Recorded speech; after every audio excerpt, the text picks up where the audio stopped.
যারা আছেন সবাইকে ধন্যবাদ জানিয়ে শুরু করতেছি এবং স্বরাষ্ট্র উপদেষ্টার আপনার তার পদত্যাগ দাবি করতেছে এবং ঢাকা ভার্সিটির ছাত্রছাত্রীরা এবং জাতীয় প্রেস ক্লাবের সামনে তার একটি লাশ এনেছে, লাশ বানিয়ে সেটা জানাজা পড়তেছে এবং দাহন করতেছে। সেইভাবে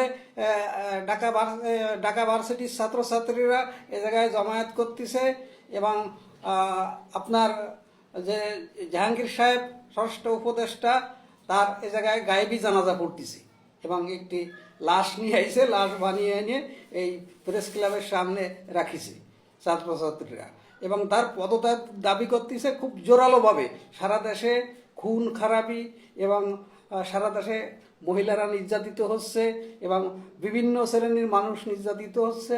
আইন শৃঙ্খলা সে স্বরাষ্ট্র উপদেষ্টা হয়ে কিছুই ঠেকাতে পারতেছে না, আইন শৃঙ্খলা নিয়ন্ত্রণ করতে পারতেছে না এই মুহূর্তে এবং সারা দেশে চুরি ডাকাতি খুন খারাপি ছড়িয়ে পড়েছে একদম দুরাতভাবে এবং এই মুহূর্তে স্বরাষ্ট্র উপদেষ্টার তারা পদত্যাগ দাবি করতেছে যে উনি আর ওই জায়গায় থাকার মতো নাই, কারণ কি ওনার গ্রহণযোগ্যতা হারিয়েছে এবং ওই জায়গায় তারা ব্রিগেডিয়ার সাখাওয়াত সাহেবকে চাচ্ছে এবং স্বরাষ্ট্র উপদেষ্টা রাত 3টের সময় এসে আপনার আইন শৃঙ্খলা বাহিনী নিয়ে মিটিং করেছে। তাহলে চিন্তা করে দেন থাকার কত ইচ্ছা।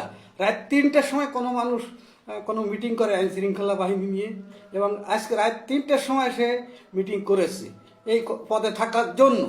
এই জাহাঙ্গীর সাহেবের কত গরজ, আর সে প্রকাশ্যে বলতেছে যে আমলিকি শয়তান গো আমি ছাড়বো না, রাতে দিনে যখন পাই আমি ওগো খতম করব।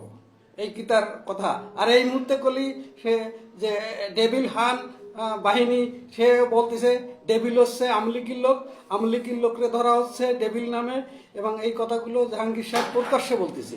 আর সে আমলিকির নাম ডাইরেক্ট বলতেছে।